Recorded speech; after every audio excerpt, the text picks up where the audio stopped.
Self-pity creates a dramatic narrative. I failed. That is what makes self-pity so poisonous. It keeps you stuck. Instead, ask one question. What did this teach me? From the Vox Media Podcast Network, I'm Ravin Adson, and this is Project Swagger, your transformation toolkit. Here's the hard truth. If you are an ambitious multi-hyphenate, you're going to fail. I've been there. Many times, but I don't let my failures define me. I mentioned in another episode about the athleisure line that I had invested in and I thought I was going to create well before I joined Peloton. It was around the time I was writing my first book. I invested my savings. I hired designers. I had materials on a boat from China, and then I pulled the plug.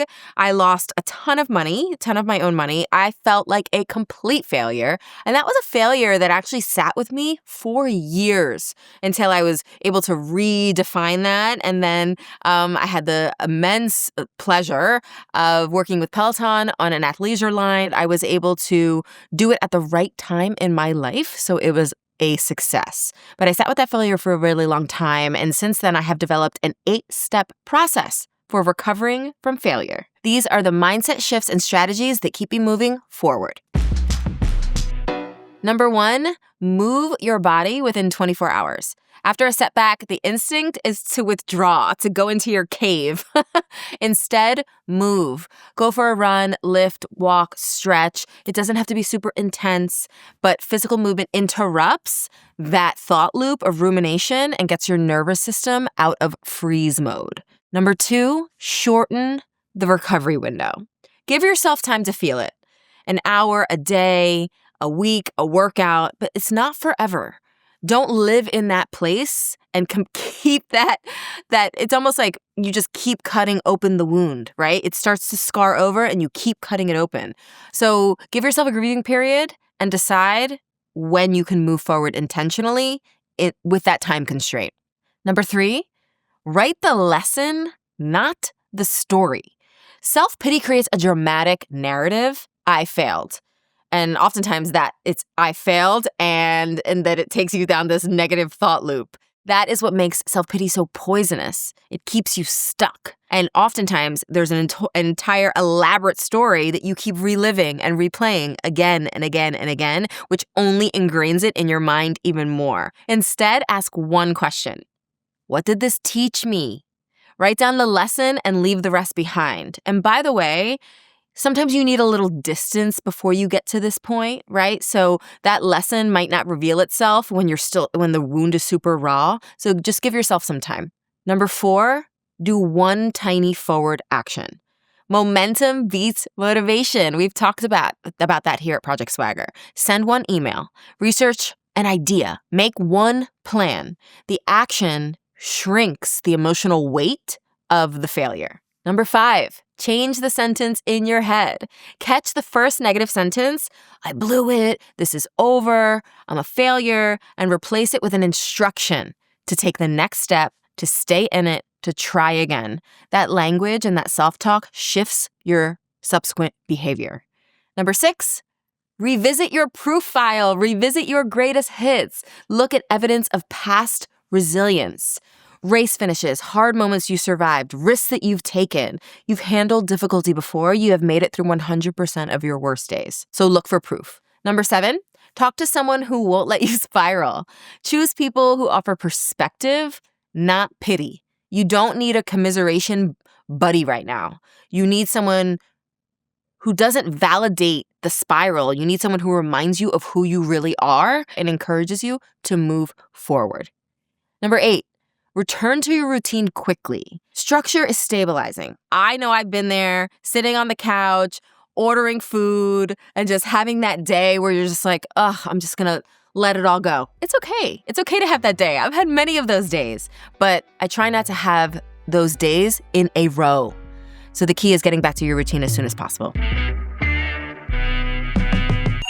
This week, we're staying on theme, and I'm going to answer a couple questions that relate to our fire starter topic of recovering from failure, starting with Stephanie. Hey, Robin, it's Stephanie from Hermosa Beach, and I want to ask, how do you know when to walk away when you've been working on a side hustle for years, invested time, money, pivoted again, but it's just not taking off how you'd hoped, and you're wondering if it ever will.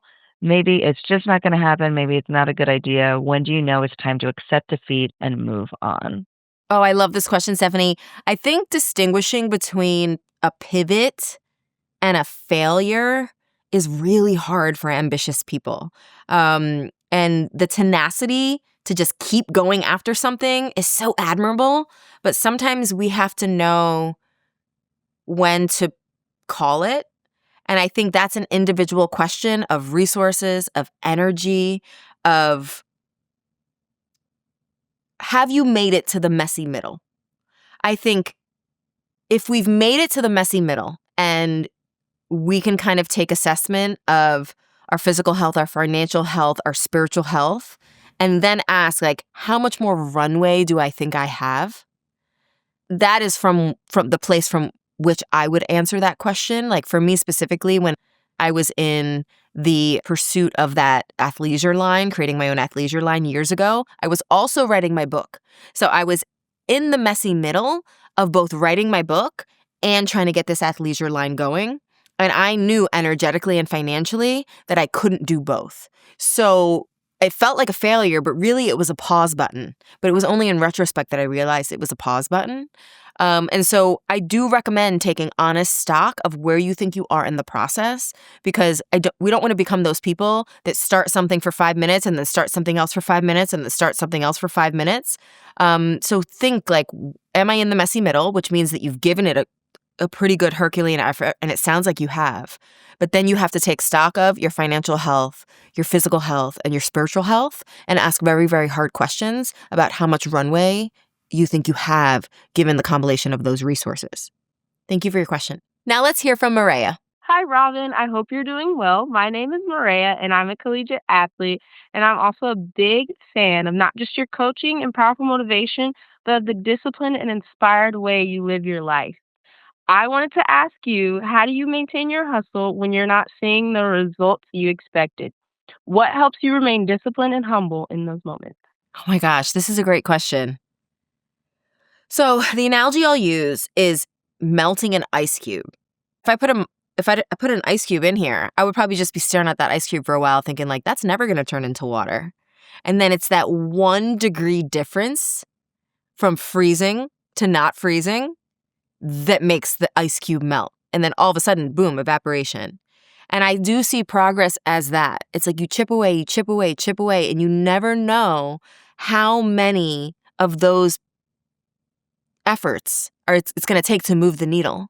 But we need to prop up the process. I think that we can fall in love with who we're becoming along the way. And we do have these illusory ideas of how quickly it's going to take to do something, to create a business, to lose weight. We have these roadmaps, especially as planners. And, you're going to create a vision board or you create a mantra and you're like, in 6 months, I'm going to do this or that. And I've learned that we can still plot, plan, name, and claim, but it's often not going to be on the timeline that we thought. And that is when we have to prop up discipline and process and action. And I worship at the altar of discipline, and I just keep showing up. And then one day you're like, oh, wow, this thing I've been chipping away at, like it's starting to take shape. Thank you for your questions. We are going to do more themed Q&As in the future, including one focusing on my experience thriving as a type 1 diabetic. So if you have a question for me related to T1D, please call 1-877-ALL-SWAG. I won't be giving medical advice. I'm obviously not a doctor, but I will be sharing what I can from my life experience. I'll talk to you soon. The edit this week is all about flavor. A few episodes ago, I shared one of my top food prep hacks. I batch cook my grains, veggies, and proteins with salt and pepper so I can switch up the flavor throughout the week. So let's talk about 2 of my go-to ways to zhuzh up the basics right now. Number 1, coconut aminos and miso. It's so good. The coconut aminos have this like sweet flavor and the miso adds a salty umami. This is my current shortcut. A little coconut aminos, a spoon of miso that I'll keep in the fridge, mix it, drizzle it, done. It takes 10 seconds and it instantly adds depth to anything. Veggies, rice, tofu, beans. I will even sometimes add in some olive oil, some really high quality olive oil, and boom, it's a vinaigrette. Number 2. Finish the plate with mojo. Shout out to my Latinas out there, my Latinos out there. At the end, I'm always adding one thing to wake it up, a little adobo or sazon, maybe something with crunch. But my go-to right now is mojo, and this is garlic, citrus, olive oil. I really try to use fresh garlic and really high-quality olive oil. And just a drizzle at the end is going to make it sing. I really, really like adding a little bit of mojo even to raw veggies. It goes a long way. It's bright, it's bold, and it makes a basic bowl taste like you actually planned it. That's it for Project Swagger this week. I am so excited to continue this conversation with y'all, and I'll see you soon.